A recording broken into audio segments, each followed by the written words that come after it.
and so on and so forth. So welcome to all councillors.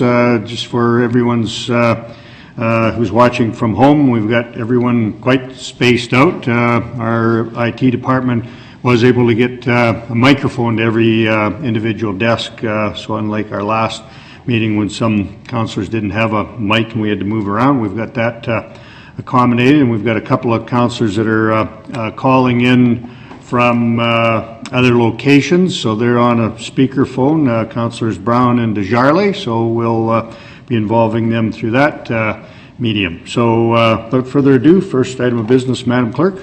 Roll call, Your Worship. I've taken the roll and all members of Council are present, including Councillor Desjardins and Councillor Brown, who are joining us via conference call. Thank you. Next item, please. Reading of the call, Your Worship. I would advise that on March 31st, in accordance with the Municipal Act, all members of City Council were given notice of this special meeting that would be held to discuss tax deferral options for Brandon taxpayers, and because we have quorum and we are in compliance of that act, we are lawful to proceed. Thank you very much. And next item, please. First item is under presentations, Your Worship, a presentation from Brian Case, the Director of Risk and Emergency Management. Very good. Come ahead, Mr. Case. We thought that it would be apropos, obviously, with all that's going on, to have Brian, who also serves as our emergency coordinator in the midst of the COVID-19 emergency, to provide an update to Council and to the general public as well, although he's doing a fabulous job 3 times a week helping to produce a little show that goes out on the airwaves as well. So welcome, Brian. Thank you, Your Worship, City Councillors.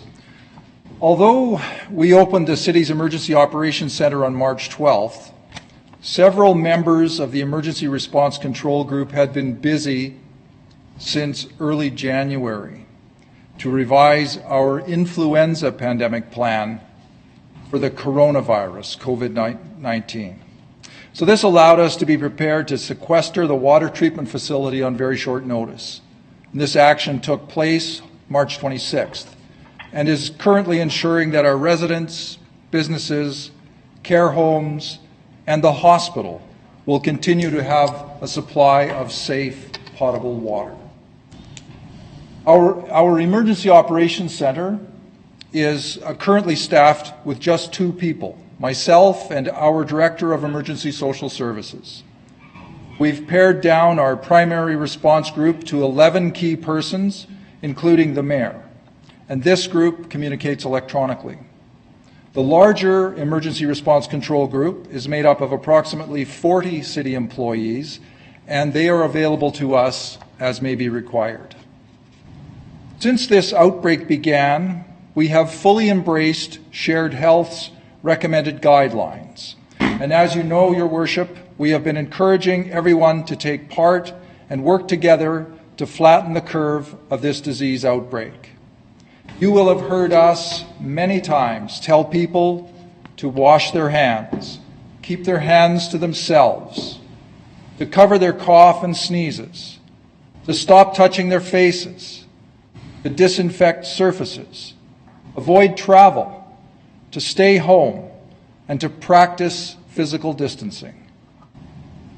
Very early on, we put travel restrictions for City employees. We limited access to our buildings and instituted hand-washing requirements for everyone entering our buildings. On March 19th, we closed all public buildings except the police station and the airport.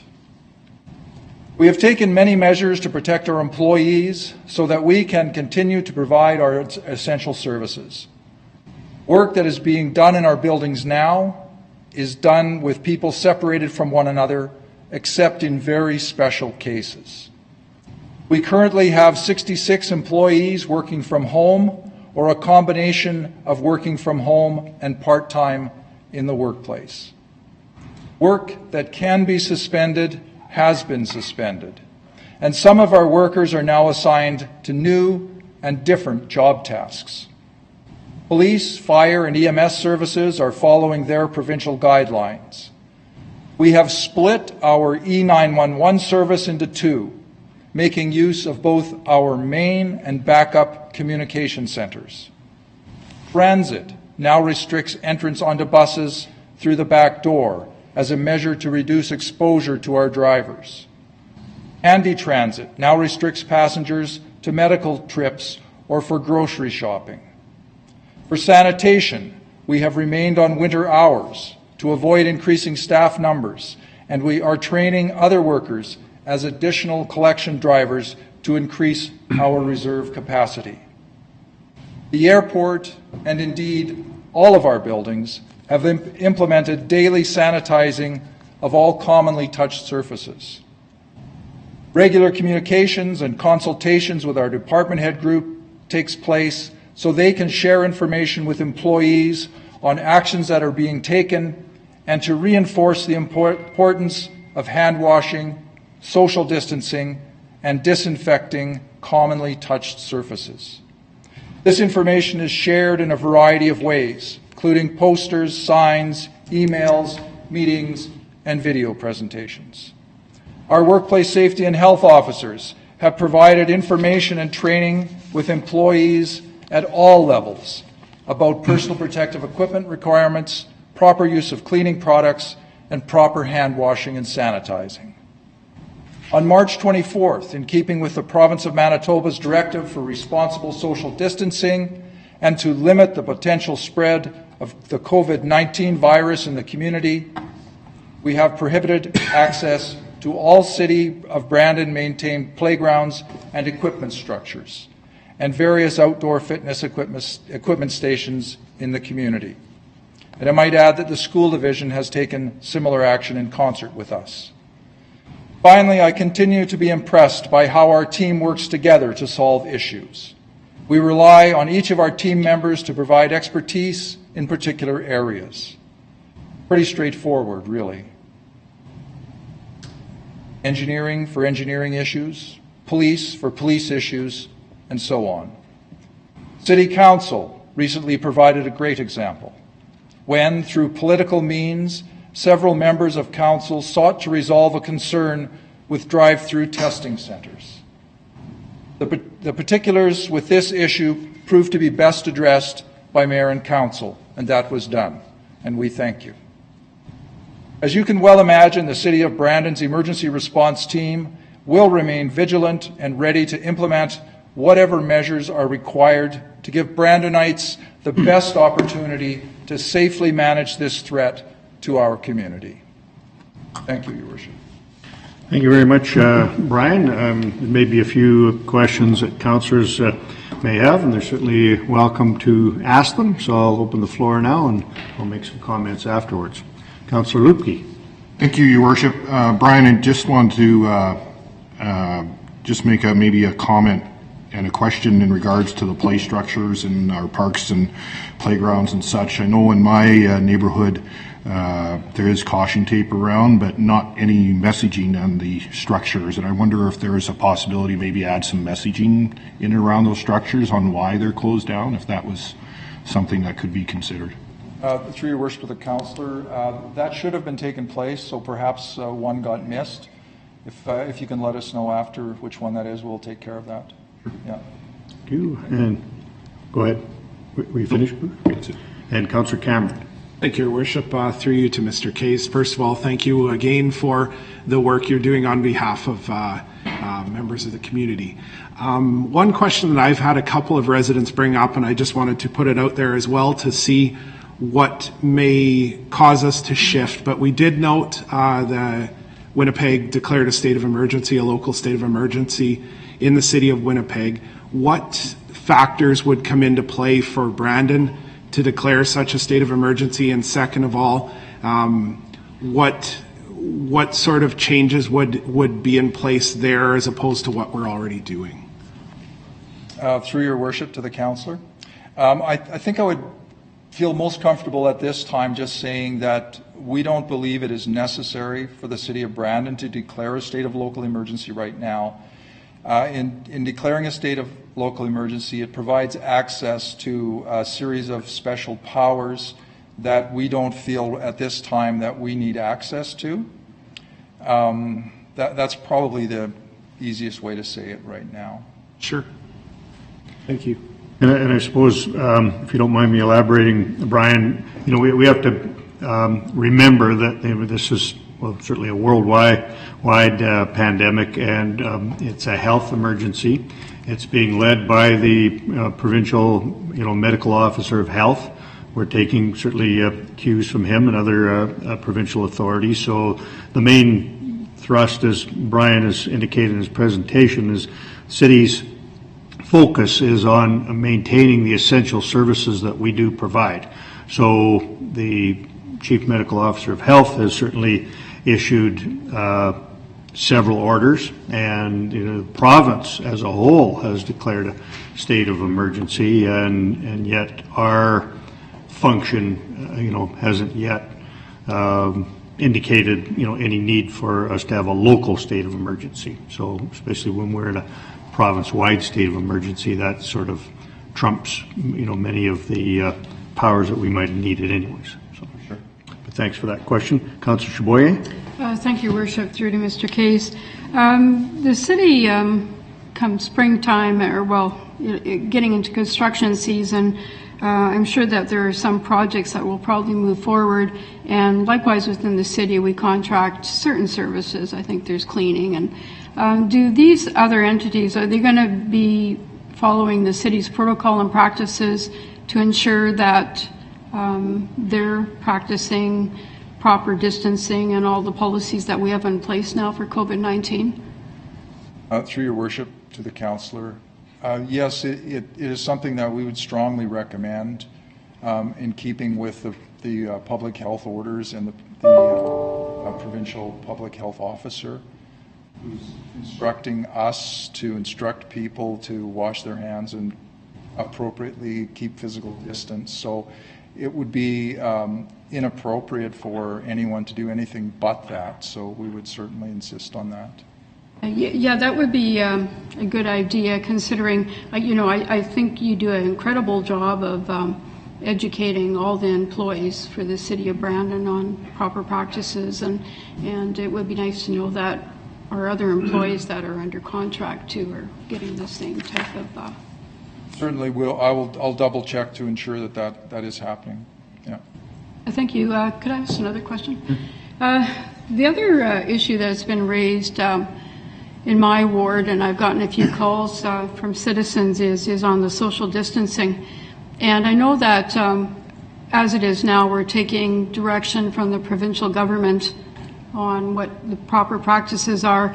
But I think at some time, as I've seen in other municipalities across the country, they've looked at bylaws for enforcing to make sure that people are going to be practicing this, because my understanding is this could be around for a while and the weather's getting nicer. Would your committee or group start looking at proper ways we can work with our police officers and bylaw officers in case we do entertain a motion to come forward with the social distancing bylaw? Through your worship to the councillor, we would continue to follow the directions from the province in this regard, with the public health orders that deal with the public health issues that comes under that legislation, and with the province having declared a state of emergency, those powers would essentially trump any of ours. And what I would say is that when the province deems it appropriate for us to be fining people for being out of doors or being in groups, then we would proceed with that. Okay, thank you. But I just want to, I guess the question is do we have the power to make some of the decisions on our own? Because I know I was concerned when I seen that the bars were still open. And social distancing, I would question if it was all being practiced appropriately. And eventually the province, I think April 1, decided to deal with it and close some of those businesses. And likewise, I listened to the Premier today, and he discussed that he's extremely concerned about social distancing. And so I'm hoping that we will get the lead from the province. But in absence of that, I hope that, we can, as a council, through you even, and through your advice, entertain a discussion on bylaws, on educating the public and giving out notices and perhaps fines if required. We could research that. at first glance, I would say we won't likely have that authority at a municipal level. So hopefully province does continue, and if necessarily amp it up. As you heard today, the Premier's getting a bit frustrated, and they may be looking at fines for people that are not following the guidelines, so that may come to pass this week yet, but I'm not sure that the municipality would have that authority. Okay, thank you, Worship. I just wanted to make you aware of it because I am getting calls from residents and concerned about this and asking for maybe some of our leadership on it too. So, yeah, it's a good point, and I mean it's good that people that are calling you are taking it that seriously. Some Yes, they others are. may not be. So hopefully everybody gets the message shortly. Thanks. And Councillor Parker was next. Thank you, Worship. This is more a comment, and Councillor Chavoy's question sort of segues nicely into this. I sent a bit of correspondence out to Council today, and Mayor and the Chief of Police and Deputy Chief, and I did had a little bit of a conversation with them both today, and police are actively now watching for groups in parks and stuff like that, and encouraging them rather vigorously to move on and not to gather. So I guess that the upside to having less crime going on is they got a little bit more time to pay attention to some of these things, and the messaging is going out, taking sort of more of an educational approach right now, so they are working toward that goal of comment. It's working nicely with your group. good dear. I don't have the hands up, but I do want to make sure that Councillors Desjarlais and Brown can get in if they have questions, because our technology is not perfect, so I don't have a light or a hand up if they're wanting in. So I don't know if either you councillors had a question of Mr. Kays. Feel free to go now if you like. I do. Yeah, go ahead, Councillor Desjarlais. Yeah, sorry. Thank you, Rick. And I don't know if you have your phone next to you. I did text you to let me know that I had a question, but that's okay. We can do it this way as well. Hey, that works. So through you, Mr. Cave, I couldn't hear everything that Councillor Boyd said. But I think that it was around, enforcing the recommendation from the province around social distancing in our parks, and whether or not we should, consider fining those who aren't adhering to the recommendations. At what point can we, as a municipality, be proactive? And what sort of other measures could we then take if we can't say do fines? Like, could the police board, for example, recommend and stress to police officers to be, handing out warnings all over town? That's something that's in our jurisdiction. I'll maybe make a comment. Maybe Brian might have as well. I was on a conference call today that included the Minister of Justice, and of course this thing sort of erupted obviously fairly fast, and we've not really been through something exactly like this probably ever before, and so I think they've been having to sort of puzzle out the various levels of jurisdiction and authority. Even our police chief has indicated that at times it's definitely these health orders have a requirement that the health inspectors enforce them. But today the Minister of Justice did indicate that they've now just recently have sorted out all of the authorities, and so we may be getting more direction. The authorities divided between the health inspectors and some that may fall to police forces. So we'll probably ask the chief of police to take that under advisement. It would sound like the province are just now getting those various levels of authority sorted out, so we might hear a little bit more about what role we're expected to play in that, so we can take that a little more under advisement and clarify to council the whole lay of the land on that.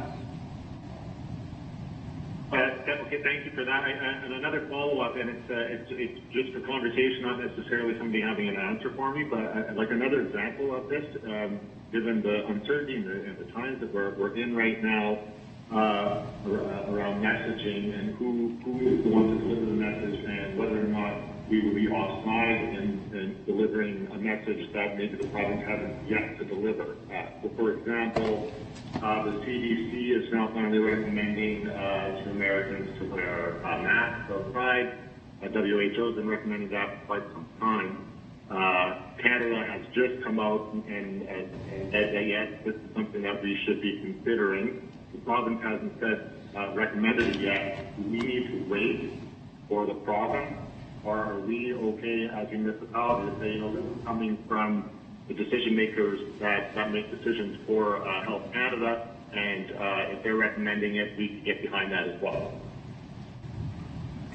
Through your worship, to the councillor, this afternoon we heard Dr. Rosen speak about wearing masks, and his direction was basically if you're going to wear like a non-medical mask, you can do so of your own free will. That's your choice.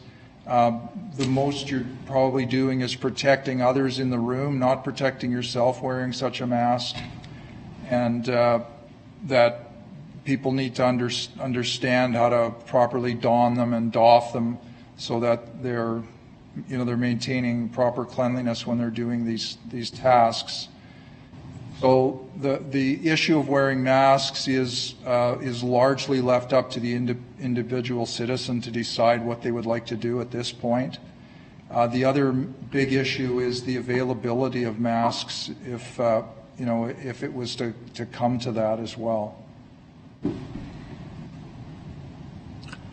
Very good. You finished there, Councillor Desjardins? Yeah. Good, thank you. Councillor Fawcett? Yes, thank you, through your worship. As usual, I'll make a statement more than a question. For one thing, I think it is the first time I've ever been on council and I've heard the term doffed. I'm sure. I don't think I've ever heard it in any circumstance ever before. So that's another thing to chalk up to new.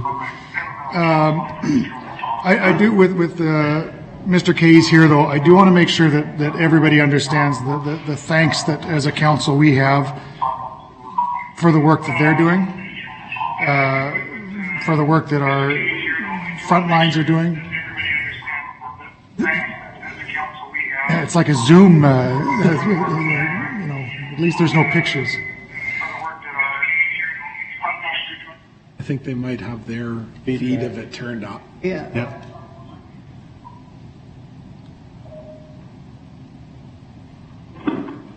But we also want to make sure that we're supporting and recognizing our frontline workers in all areas. Every time you're going into grocery stores, every time you're seeing anybody that's out there trying to do your work, that you're respecting it. And I think that as citizens in this city, we are doing an exceptionally good job. I want us to maintain that. We know we got at least till the end of this month. Let's take it and we'll see where we get from there, and then we may have more. But let's get through this month, continuing to do everything that we've been doing, which I think we've been doing an exceptional job, taking care of each other out here. Full credit to our medical staffs that have been doing everything they can under these circumstances. And we want to recognize that and make sure we continue to support them. I know they're looking at different options on different things because this is an ever-changing plan. It is best practice, can be best practice today, and then next week it may have improved to a new best practice. It's very ever-changing, so we're on top of that. And I really do think that as our community, we want to take care of one another. I think we are taking care of one another. There is those outliers that all society is always going to have, and they are tough to control in any circumstances, but as a vast majority, I think we're really proud of how Brandonites are taking this, and they're responsible with it, and we're going to recover from it in the long run. So you have our gratitude for falling in line with the rest of society to our betterment. So, Mr. Kays, you're here, you're our representative, so that's why I'm using this platform to thank yourself and everybody that's on that front line working for us. Thank you. Have any other hands up at the moment? So we could probably close this off. I will add in, I guess, sort of a springboard from Councillor Fawcett's comment. So I've had the privilege of sitting in on well, pretty much every EOC meeting. Mr. Kays earlier mentioned that they have a good working group and each providing their level of expertise, but the thing that impresses me is how the group works collaboratively together.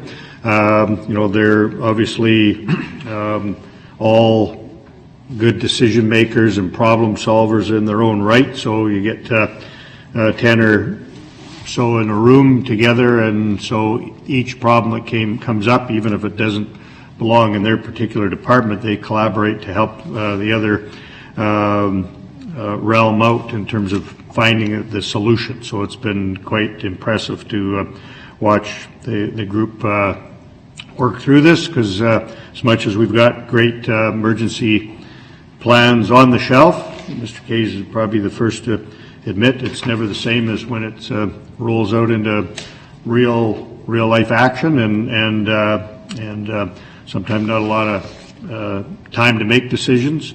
As you know, we have a lot of meetings in this organization, and sometimes it takes time to make decisions. I don't mind the fact that from the private sector, things kind of speed up, and we come in, we have a discussion, we make a decision, execute, and move on to the next thing, because that's the only thing that you can do in an emergency like this. So I give our people a great deal of credit. They're all just working fabulously as a unit, and we're very fortunate to have such an experienced and knowledgeable group led by Brian Kays, and he's got an excellent team. So thank you very much, and certainly extend Council's appreciation to your whole team next time you convene in 14 hours. Thank you, Your Worship.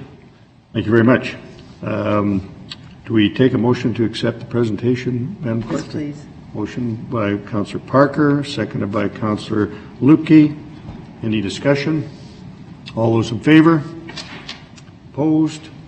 That is carried. Next item, please. Under the order of committee reports, Your Worship, a report from the Audit and Finance Committee dated April 3rd. Thank you very much. I've been asked to hit the highlights as chair, and then we can certainly have the members of the Audit and Finance Committee add in anything that I missed. So again, due to the extraordinary situation that we're in, and given we're certainly focusing on the health impact of this pandemic, but it's certainly setting off a very significant economic impact, to say the very least, with many people laid off and businesses closing or changing their hours, reducing their hours, and having a substantial financial impact on many households and businesses. And so I did ask administration to begin working on what kinds of tools, what kind of levers that we could pull as a city council to help to find some relief for our taxpayers. And to that end, we did convene a meeting of the Audit and Finance Committee on March the 30th, which was a week ago today. And administration had done an excellent job of coming together with some recommendations that were dealt with at length by the Audit and Finance Committee, and a package of which presented that we will be dealing with as recommendations of the Audit and Finance Committee. However, it was stated earlier that this quickly evolving situation, rapidly evolving situation, so only a few days later the province announced that they were proposing to defer the education tax levies that are levied against properties, and therefore would not wish to see any penalties or interest on education property taxes that were not paid, that any penalties would be not imposed until October the 1st. So that wasn't precisely in line with what the Audit and Finance Committee had dealt with, and so we'll have to amend the discussion, or at least ask Council to consider not really amending the Audit and Finance Committee report, but really adding to it. So in essence, the Audit and Finance Committee were recommending 3 measures to be implemented: that the 2020 property tax due date be extended from June 30th to July 31st, being 1 month later; that the TIPS program, which stands for the Tax Installment Plan, be amended to allow for variable or flexible payment options; and number 3, that the payments not honored by financial institution, the fee be waived for the remaining of 2020.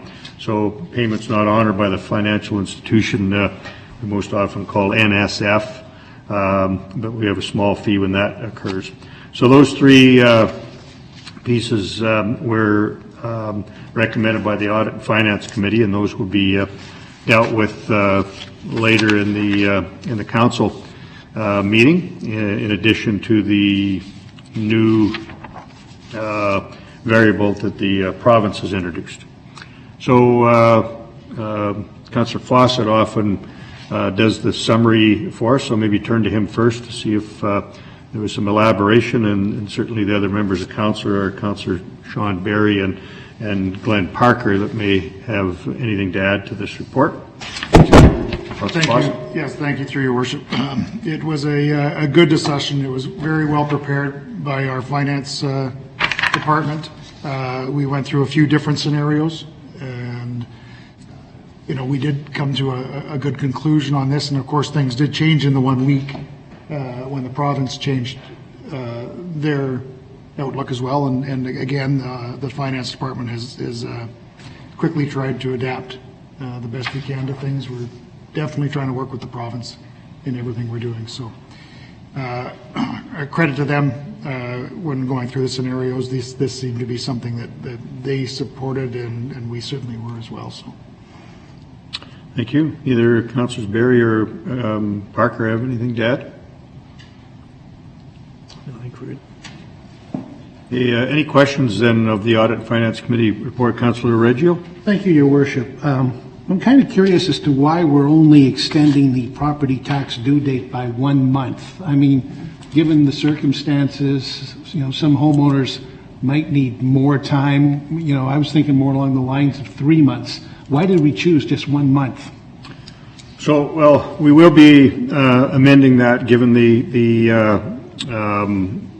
province's move to basically move to the end of September, which would be more along the lines of what you're suggesting, Councillor Loreggio. So at the time, it was felt that the extending by the 1 month and the greater proposition that we felt were going to help more taxpayers was the tax installment plan, that it could be variable so that people could come in and get on the plan and then be able to sort of juggle their payments around to things that would, be consistent with their own personal financial circumstances. So they'd really have to, if they use the variable tax installment plan, they would have really to the end of the year to get their taxes paid off, and you could maybe pay very little in the next, the early few months when you're kind of getting back on your feet, and then heavy up at the end so that, you can kind of build it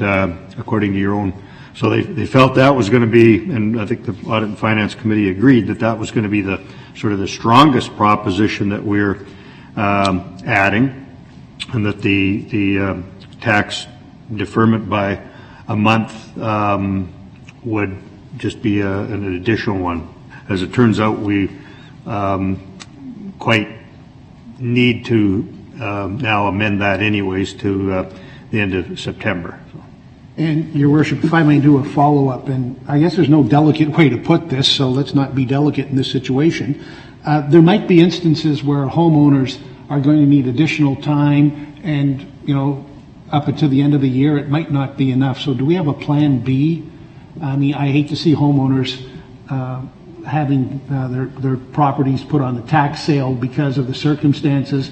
As we've heard a few times tonight, this is a fluid situation. We don't know what's going to happen next week, nevertheless, 2 months down the road. So I'm just wondering if we have a plan B, or if we can look at a plan B to maybe offer some further assistance if needed down the road. Yeah, maybe Mr. Hammond had something to add.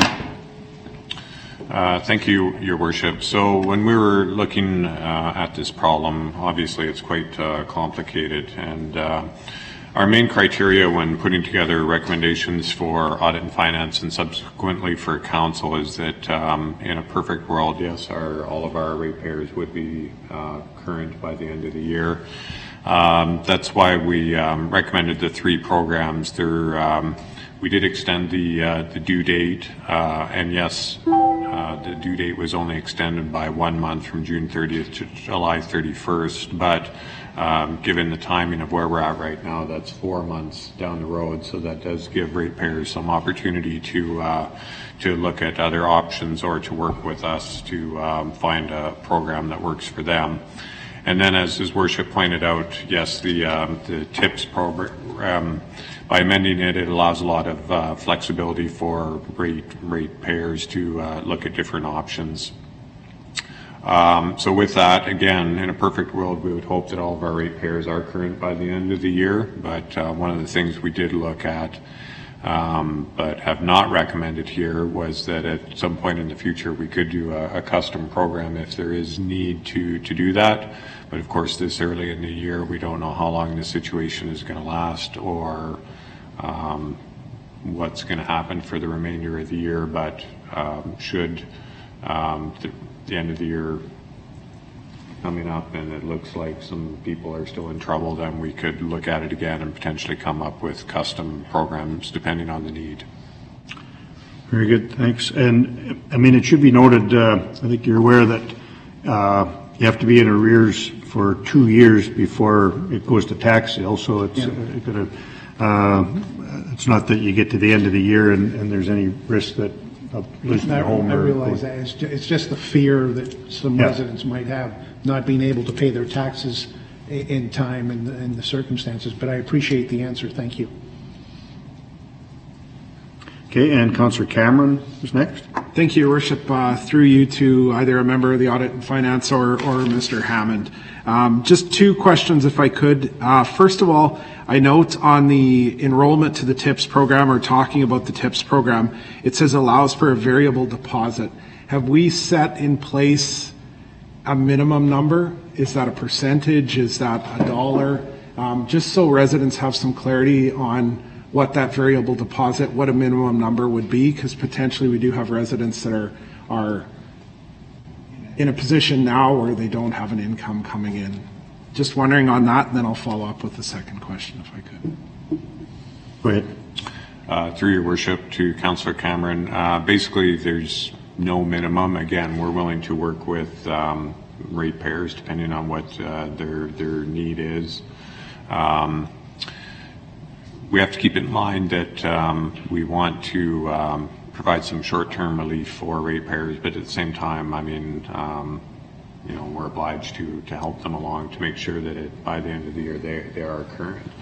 So not unlike buying a car where you have your down payment and then your payments after that, there is flexibility in how much you want to put down and how much you want that monthly payment to be.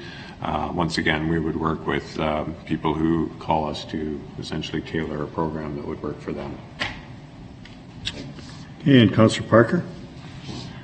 Thank you, Worship. I think this sort of goes to address Councillor Loreggio's question a little bit, in that I think part of the consideration and part of the discussion is the mandate we have legislated that we have to balance our budget, and so we had to think of the overall financial implications to the city as well.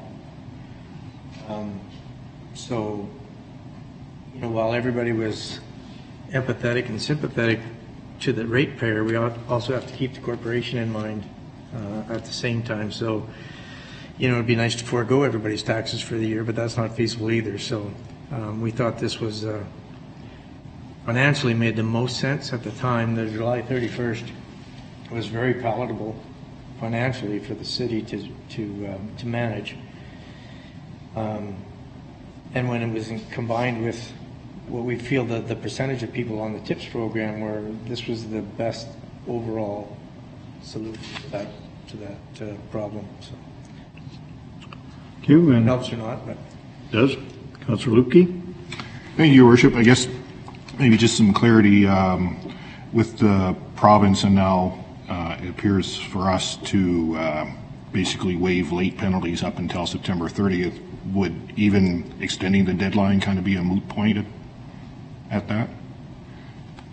That's the way we looked at it. Yeah. This morning, we had to meet again in light of Manitoba's provincial announcement, and I wonder, well, maybe we just may as well leave our due date to where it is. However, the finance staff have indicated that given the, I guess, unusual situation we're in, we still have to get the tax bill format approved by the province, so that's not been done yet, and we still have to get them all printed, and we're not sure what the, how to put it, the industry scenario is, if they're kind of ready to go, if they're running at half staff and all those sorts of things. So they, in the end, felt that they were more comfortable because everything has to line up, and once we pass it, we've got to be able to get the bills out. People have to have their bills 31 days prior to the due date. So in the end, they felt that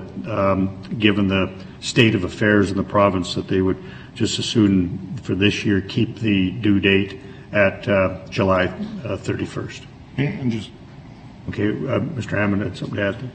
Well, I just wanted to add, Your Worship, that the finance team is comfortable with extending the due date to July 31st as we had originally recommended. In light of the province's announcement and their recommendations, we still recommend to keep the July 31st due date. Council has to remember that grant in lieu properties and mortgage companies pay taxes on behalf of their clients typically by the due date. So we would not recommend extending the due date any further for those for the grant in lieu properties and the financial institutions that pay their clients property taxes through a PIT program.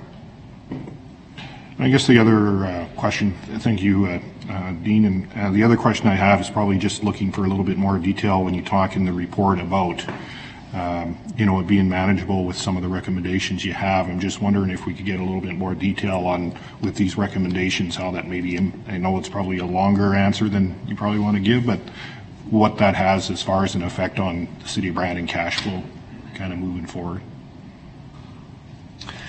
Through Your Worship. So yes, if in the report you'll note that we, when the finance team was analyzing this situation, of course tax flow was one of our major considerations. Obviously we want to do what we can do to help the ratepayers through this crisis. But as Councillor Parker alluded, I mean, at the same time we have an obligation to the organization to keep our cash flow intact so that we can continue to provide city services and at the same time continue to provide to keep our projects going and to deliver on our capital program through the year as much as we can. Now, that being said, obviously our cash flow will be impacted, so essentially we're looking at reprioritizing projects and services we deliver so that we can strike a balance between potentially disrupted cash flow and at the same time continuing to keep the city running, provide those essential services, and provide as much of a capital program as we can through 2020. So they did a fairly detailed calculation based on the previous assumption before the province came out with the thing on Friday. So as Mr. Hammond indicated, it will impact cash flow. We do have a line of credit. We also have the opportunity to extend the line of credit, make the line of credit larger, and then we certainly have investments that are sitting in place that they don't earn us a great deal. I think it was the Audit and Finance Committee's preference that we not touch the investments, and that would certainly be our first choice in any event, but we would use the line of credit, which changes on a daily basis, so you're only paying on it.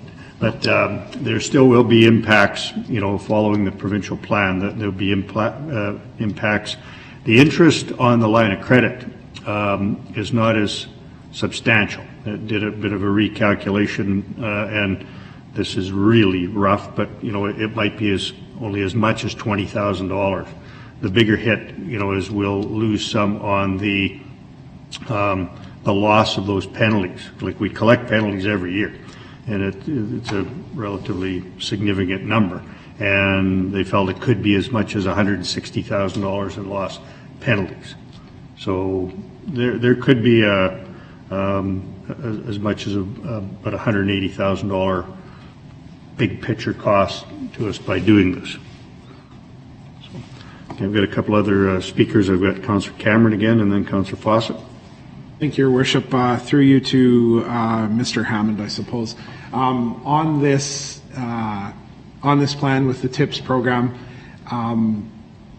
are we aware right now, or do you have the number off the top of your head, or are you able to come back with a number at some point of how many people in the city or a percentage pay their taxes when the tax bill comes due compared to how many people are already on the TIPS program? And my reason for this question is all of a sudden, if we change the capacity of the TIPS program in having, say, another 20% of our residents begin to access the TIPS program, that's onerous from a staffing level to be able to work through that backlog. Are we aware that we'd have the capacity to be able to do that? And two, do we know a balance of people that pay their tax bill in one shot versus or over the TIPS program? Mr. Hammond? Through Your Worship to Councillor Cameron, I don't have the numbers of the exact percentage of properties that are on the TIPS program. I do know that roughly 3/4 of our tax revenues come in on June 30th, our typical due date. Remember, though, that that's a combination of people who pay their taxes annually on the June 30th due date, as well as taxes paid on behalf of ratepayers through their financial institutions, as well as the grant in lieu properties. So regarding the specific number of properties on TIPS, I don't have that at hand. Regarding your second question about the impact on staff or resources if we switch to TIPS, actually we're not worried about that, because our preference would be to have as many ratepayers as possible on TIPS. It's a good program. If you're on the TIPS, it's consistent monthly payments. You don't benefit from the early payment discounts, but at the same time, you're not charged penalty for the latter half of the year. And it's basically, once you're signed up for TIPS, it's an easy program for us to administer, and in our opinion, it's a good program for the ratepayers, because it provides for those consistent monthly payments for those who want to take advantage of that as an option. Thank you very much, through Your Worship, to Mr. Hammond. Thank you very much for that answer. And second of all, a little bit of a plug, I guess we could do. How will people go about finding out about the TIPS program if it's new to them? I know I'm on TIPS myself, but how can we get that messaging out there to people, and potentially use a little bit of our advertising to be sure to get that messaging out, to make it more readily available for people, or be able to know about how to access it? Go ahead. Through Your Worship to Councillor Cameron. So if Council accepts these recommendations tonight and adopts them, then part of the city's next steps will be to develop a marketing and a communication plan for this. And we'll make sure that we get that information out to our ratepayers in terms of how they may take advantage of these various programs. Thank you. Okay, and Councillor Fawcett. Yes, thank you, through Your Worship. I wanted to just go back a little bit to what Councillor Parker was talking about, and also Mr. Hammond, and just stress that the fact that the organization itself is trying to do things. As much as we do need to operate the organization, we have been making some cuts We're not hiring summer staff as of right now. There's lots of things that we're trying to do internally to help manage our own cash flow, outgoing cash flow. So we are taking measures ourselves, just as homeowners are, to manage our budgets. So I really want to stress that it isn't just sort of we have to make this much money to operate this city. We are eliminating some things. We'll notice that over time. There's part-time staff that we've had to let go. There is, again, the summer stuff that we may, as a community, hopefully everybody's enjoying the summer enough to complain about us maybe not keeping it as nice as we did. That would mean we're all outside and everybody's back to normal. And hopefully we'll pick up the pace. And there may be some other things with decisions we make today that we may have to make further cuts on some things, because our budget is going to be hit and we're going to be hurt by it. But I also want to echo the Premier. I think it's really important as a community that those that can pay as per normal, please do so. It is really important. We want to, we have an obligation as citizens to sort of sometimes carry the people that can't carry themselves sometimes. And so those that can, please continue to do as you always have. And it gives us all a bit of a normalcy, and hopefully it is to everybody's benefit in the long run. So we want to stress that. Thank you. Councillor Cullen. Thank you, Your Worship. I just wanted to echo what Councillor Fawcett had just said, that this is a program that we would be trying to help the people that need it, not necessarily a loophole that would maybe allow you to keep your money in the bank account a little longer. Under these circumstances, like every other business, like the city, we need to be able to keep operating and hopefully the lessen the impact, and also be able to make it so that we can respond in this way to help the people who need it. And so I just wanted to, again, encourage anybody that's out there that if you're in a position to pay your taxes, please do. I know it's not the most pleasant experience most of the time, cutting that check, but at the same time, at this time, like any other business, we need that cash flow. Otherwise, services are going to be impacted. Thank you very much. Well, I'm glad that both of the last two speakers did emphasize that, and that certainly is a comment we've made, that we'll be promoting that and probably having a bill stuffer in there that really explains what we're trying to do. These measures are intended for the people. There's many in our community that have been laid off or had their hours reduced or their business closed and whatnot. And that's precisely what we're doing it for. There's no doubt about it.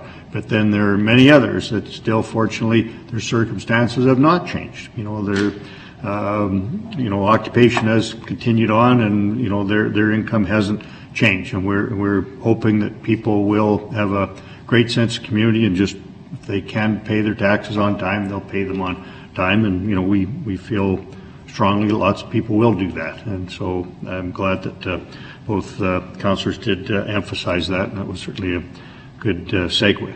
I don't have any other hands up. We are still debating we're asking questions. We don't even have a motion on the floor yet. So it was questions of the Audit and Finance Committee. Are you going to move the report? Go ahead, Councillor Parker. That the report of the Audit and Finance Committee dated April 3rd, 2020 be received. Seconded by Councillor Barry. Any discussion? All those in favor? Opposed? That is carried. And the next motion, if somebody would, that the recommendations. Yes, thank you. Through your worship, whereas a result of the COVID-19 crisis, it is City Council's desire to provide financial relief to the residents of Brandon on a temporary basis. Did I skip one already? Yep. Yeah. I don't have that in finance. That the recommendation of the Audit and Finance Committee from their meeting held March 30th, 2020, to deal with property tax deferrals for the 2020 tax year be adopted by Council as a whole. Seconded. And that the Finance Department be authorized to implement said recommendations. Seconded by Councillor Barry. Any discussion on this part? We are going to be dealing with a couple of specific items later in the business, so not seeing any. We'll call for the question then. All those in favor? Opposed? That is carried. And I'm getting texts, at least from Councillor Desjardins, that he was in favor of the motion and the recommendation. So next item of business, Madam Clerk. Under the order of general business, Your Worship, consideration of amendments to the 2020 fee schedule. That's right there. Fawcett, go ahead. Yes, thank you. So through your worship, whereas a result of the COVID-19 crisis, it is City Council's desire to provide financial relief to the residents of Brandon on a temporary basis. Be it resolved that the $20 fee for payment not honored by a financial institution, as noted on page 31 of Schedule A, bylaw number 7260, be suspended effective April 7th, 2020 until December 31st, 2020. Seconder, Councillor Cullen, who wishes to speak? Through your worship, this was some of the stuff we were just discussing. It's just, in this case, it's the fee, the $20 fee for the payments not honored by a financial institution. Thank you. Any other discussion? Seeing none, call for the question. All those in favor? Opposed? That is carried. I hope that the two remote councillors are in favor, I believe. Next item, please. Is an amendment to the tax installment plan. How about the end further? Finish up that one first. Yeah, Oh, There's an end further to page Oh, sorry, 31. yeah, there is a second part.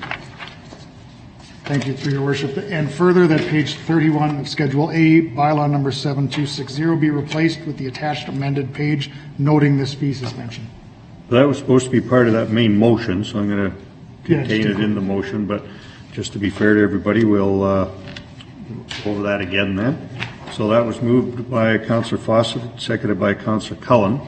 So with that additional portion, we're going to call for the question again. All those in favor? Opposed? That is carried. Next item, please. Now we have the amendment to the tax installment plan, Your Worship.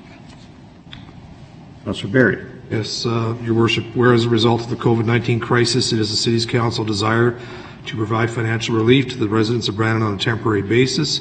Be it resolved that the tax installment program be amended to follow for flexibility with respect to required deposit amounts and the monthly payment amounts, while ensuring that the current annual property tax amount is paid in full by December 31st, 2020, and further that the application deadline be extended to July 15th, 2020, and further that the proper officers be authorized to do all things necessary to implement the intent of the foregoing.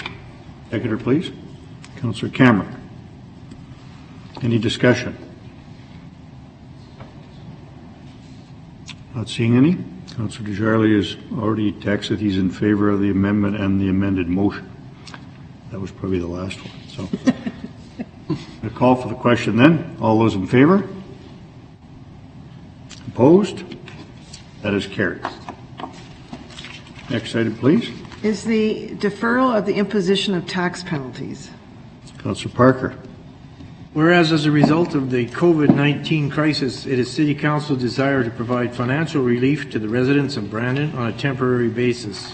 Be it resolved that a penalty of 1 1/4% per month be imposed and added to all current year's taxes, 2020, remaining due and unpaid as of October 1st, 2020. Seconder, please. Councillor Lupke. Whoever wishes to speak. I don't think so, Your Worship. We're all good.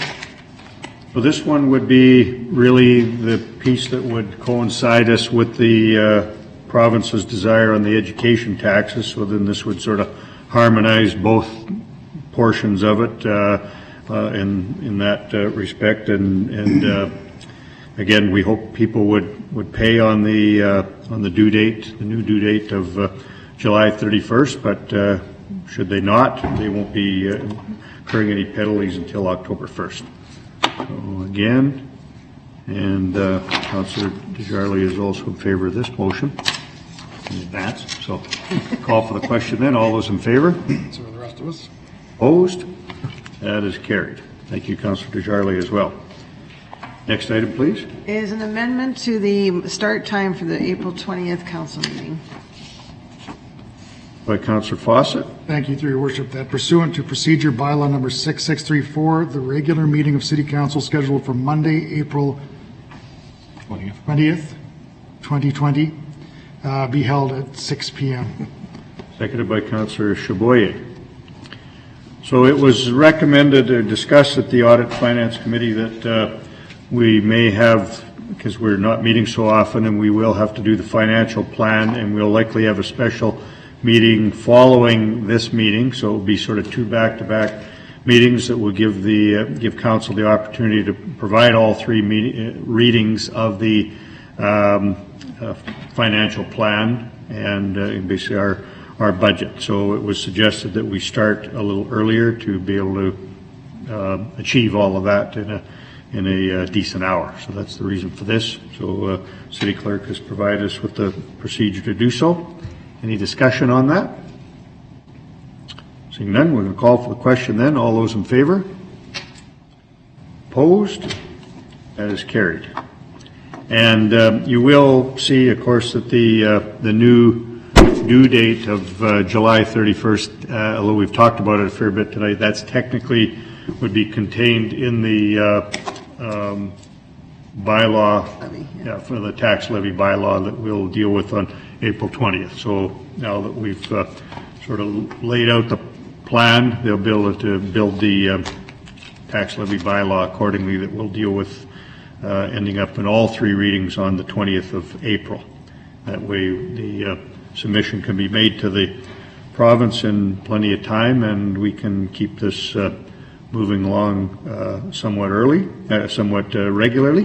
But I will add that, as you know, we normally have our public hearing for the financial plan, for the budget, which we typically don't get many, if any, people attending.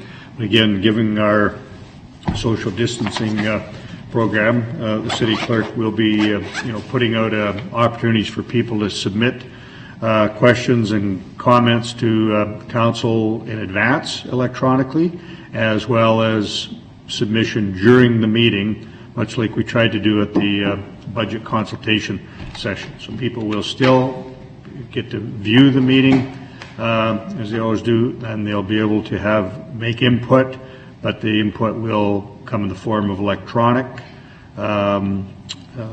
Nonetheless, exercising all of our responsibilities under the Municipal Act. So, if you are talking to constituents that have some comments, we'd be happy to have that gathered through individual councillors as well, so bear that in mind.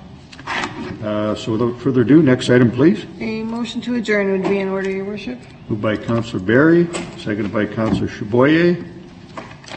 Not sure if Councillor Brown or Desjarlais wanted to debate the adjournment motion, but I think not. So call for the question. All those in favor? Opposed? That is carried. Thank you very much. So stay well, everybody. By the sink.